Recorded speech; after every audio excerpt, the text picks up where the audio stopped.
cold greens are the ultimate test of sticking to your diet. But asparagus isn't actually too bad.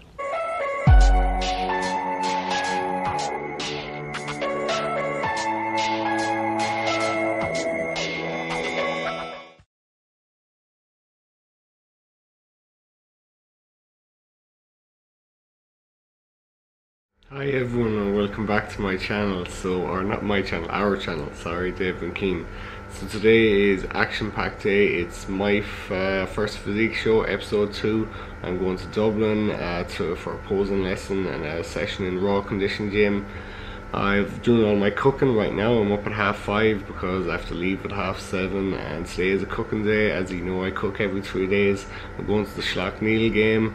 Slaughtneil and Nemo in the All-Ireland semi-final, and Dave's 21st is on tonight, so if you make it back there on time, or the two of them will go mad.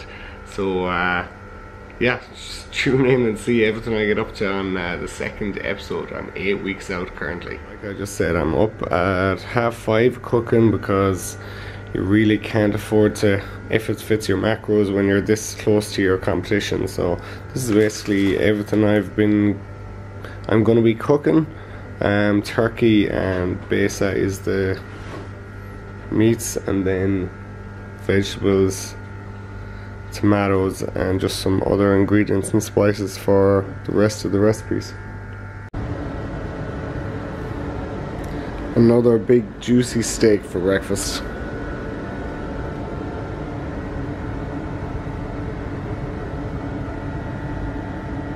Beautiful. Alright, so you might have heard me on about this before on Instagram, but I make my own tomato sauce.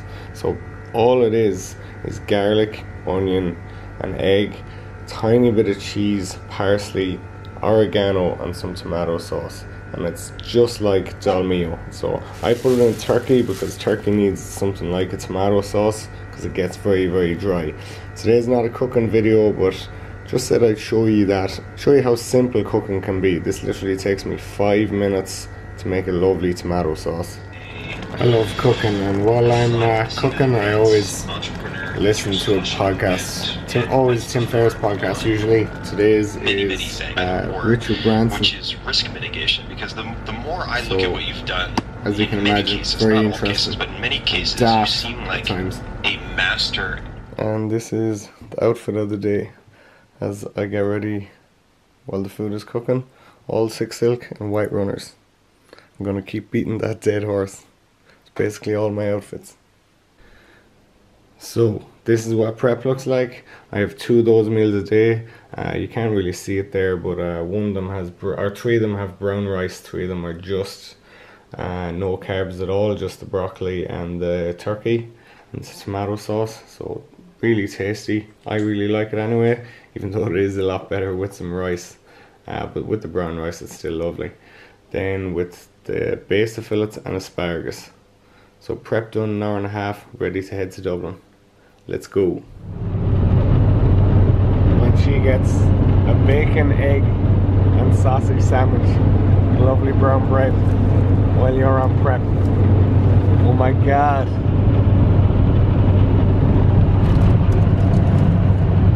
Coffee for me though. Suppress the appetite. Asparagus and besa. So besa is like cod, in case any of you never have it. Most people have it, they haven't had it. They haven't a clue what I'm talking about when I say besa, but it's just found it in Aldi one day and I love it. It's really nice. It's like chicken, except tastes like chicken except different texture. So that's what I'm having now. The posing. And here it is, my first ever posing lesson. So as you can see, this is the front pose. He did it quite different to the way I've been practicing myself, but the way I've been practicing myself has only been through YouTube. So that's not very reliable, and obviously having someone there with you, just like a personal trainer I suppose, talking you through each pose and exactly what to do, makes things far easier. So he was quite impressed with my condition, which is always a relief. Because right now I don't know what's good. I don't know, am I 12 weeks out looking? I don't know, am I 5 weeks out looking? I know I'm 7 weeks out, but I don't know what someone 7 weeks out looks like. But he was fairly happy with my condition. and he thought he was fairly impressed with how fast I was picking up different parts of the posing. My side was tough. I was found it the hardest. I've mentioned before, I've always been afraid of looking very 2D or looking very flat from the side, but I do look quite round here, so I'm delighted with that. That's a major worry off my back. I don't look very thin and very skinny from the side. From the back was where I probably struggled the most to pick things up. Here's a double back bicep. I know we won't be doing this on the day. My back looks decent, but definitely from the normal men's physique pose, just straight on, I wasn't very happy with it. But as a general rule, we didn't go through any transitions or anything, so I'm happy with the way the day went. Alright everyone, so just finished my first posing lesson with Dan there, and I have to say it went really well. I was awfully nervous about this one because I've never competed before, I've never got a proper posing lesson before, I haven't a clue what I'm at. The lads often laugh at my posing because, alright, I have a pretty decent physique or I'm fairly lean or whatever, but presenting it is a completely different thing altogether. So it went really well. He said I was picking up things really fast, and I actually felt like I was picking up things fairly quickly. All just basics, so just moving into the different poses and how to do them properly, but still it's a big relief off my back to actually do some proper posing, proper competition posing, and feel like I'm actually moving forward in that for the first time ever, because obviously posing on the day is a huge part of the competition.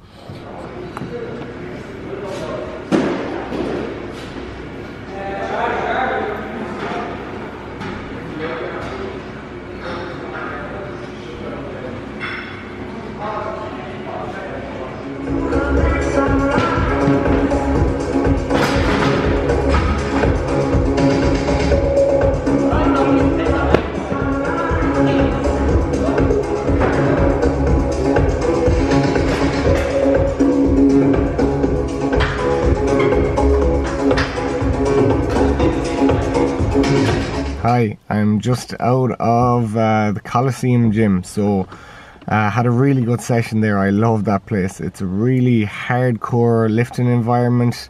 There's a lot of tough people in there. It's from a tough neighbourhood in Dublin. I'm not sure even the exact neighbourhood, but it is a tough area. But the gym is some beautiful equipment in it, some plenty of Watson stuff in it, so Watson dumbbells and that, which is always really cool to use. You hear me harping on about Watson equipment a lot, and just hardcore lifting environment. A lot of bodybuilding champions have trained there, and I personally love training where I feel small and weak, because it reminds you I'm often the strongest in my own gym.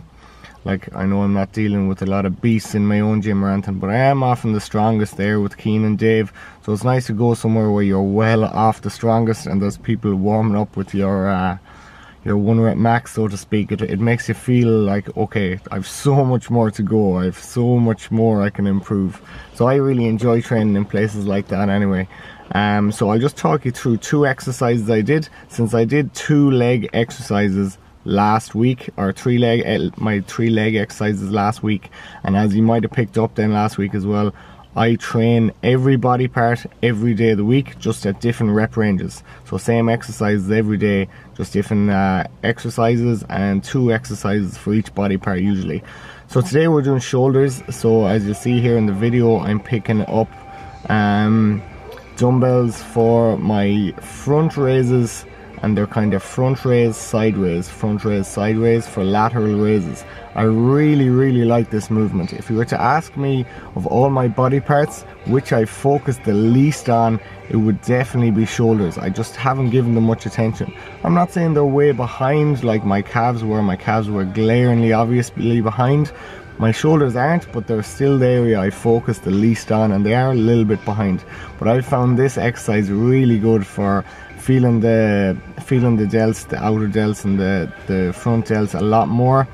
I don't really feel my delts working awful hard, I have to admit, when I do normal lateral raises, but on this movement I really do. It's partly because when you're doing, say, 20 reps as I was doing here of the lateral raises, you're not really doing 20 reps, you're doing 40, because it's 40 front, 40 side. So my shoulders really do burn, especially 2-3 sets in.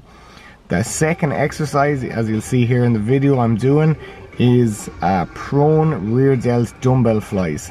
I've always had a really good rear delts, and I put that down to what's the 2 exercises I've done? I've done face pulls to death. I've done so many face pulls for so many years, along with Powell raises. I used to do 10 sets of 10 of Powell raises because they give you that rounder delt, that fake natty delt as a lot of people call it on YouTube. Rounder delt at the back, and it makes you look far bigger. So just adding an inch to the back of your delts will give you a far rounder, straighter posture and give you that 3D feel, which is something I'm always lacking because I'm a naturally skinny guy. Okay, I'm naturally very scrawny when I was younger and that.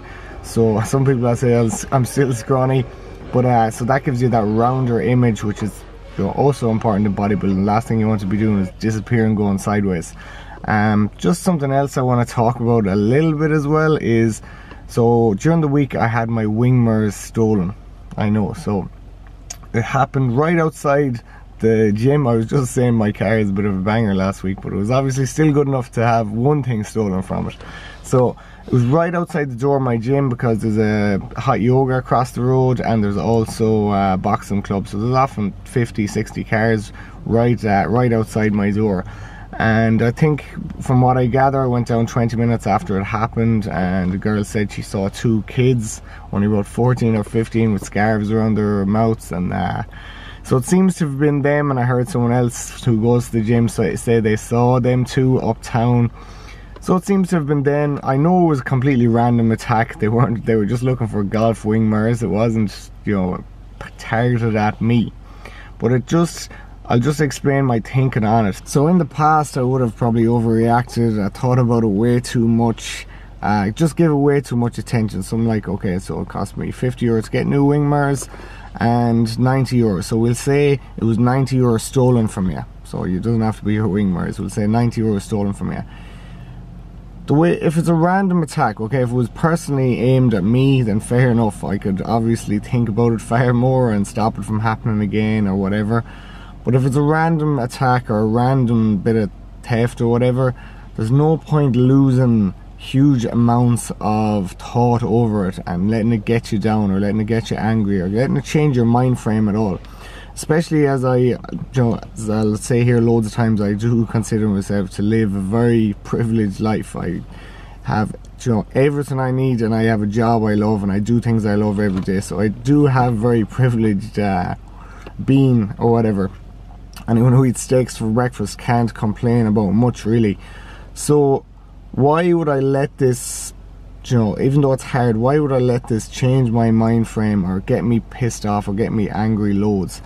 And the best way I've read about thinking about it is, we have a cognitive bias. So we have a bias of thinking about things in this way. So say if you earn whatever, we'll say €500 a week, you're gonna work way harder when someone says they're gonna take €50 off you per week than if someone else said to you, you can earn €250 extra. So you could earn 5 times the amount they're taking off you if you just work harder.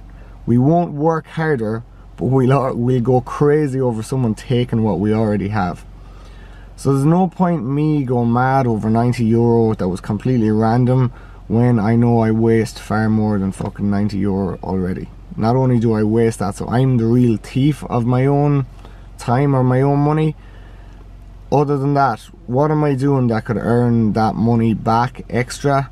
Is there ways I could save that money and not spend it or waste it? Or is there ways I could increase my earnings by working more, or by not even working more effectively, by doing a better job at what I do? Of course there is. There's loads of ways to improve. But if all you're concentrating on is the victim mindset, he's picking on me, he hates me, she hates me, I can't do this because of my kids, I can't do this because of my family, I can't do this because of that. You're constantly looking for excuses, and you're constantly pointing the finger everywhere else, instead of taking responsibility on the powers of the things that you actually have to change. So back in my house at home, my mom has the Serenity Prayer. So the Serenity Prayer is Stoicism. Don't worry, I'm not going to give you a lecture on philosophy or anything like that, but it is worth looking up. There's a few YouTube videos on Stoicism, very worth looking up. I know it's helped me, Dave and Keen, a lot, Just think about problems and think about solutions to problems, rather than always moaning about what's going wrong, but mainly what's going wrong that's outside your control. So that's one way of thinking about it. It was very interesting to see loads of different people's reactions, because I put it up on my Snapchat, my Instagram, that the wing mirrors were stolen. Obviously it's a bad act. You'd love to kick the shite out of whoever did it or whatever, but what's in your control? If it's random, what can you do? And plus, what are you doing that can improve your situation next time? So whether you're on a sports team, whether you're in the gym, whether you're in any sort of business environment, is there things inside your control that you're not taking advantage of? Yes, there always is. There always is for me anyway, and I know there is for 99% of other people. So focus on them instead of a random prick trying to make life hard for you or something like that. It's not worth hours and hours of your time every week being pissed off over different people. Cut them out, focus on what you can change. And obviously I think that message has a lot to do with fitness as well, definitely for my clients anyway. So after the Slaughtneil game, because I'm up in Dublin anyway, and I said I'd go to this because it looks like it's going to be a really interesting game, and the Mayo Dublin one will not be hectic at this time of year, I'd say. So let's see if I'm right.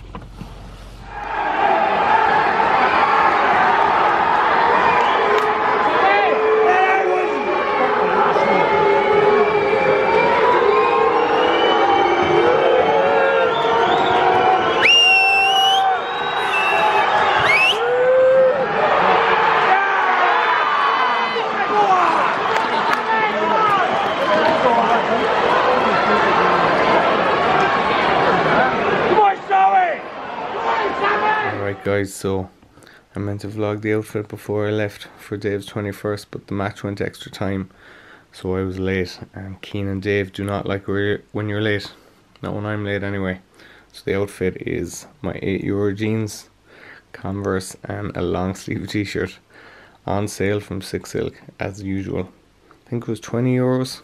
The eventful day today, but days like today where you get loads done are always the most satisfying ones, definitely for me anyway. So got loads done up since 5 this morning, so about 23 hours till now 1 o'clock, and I'm up early training Gary more in the morning. Another passion, another thing I love doing, so nothing to complain about. I'm loving things at the minute.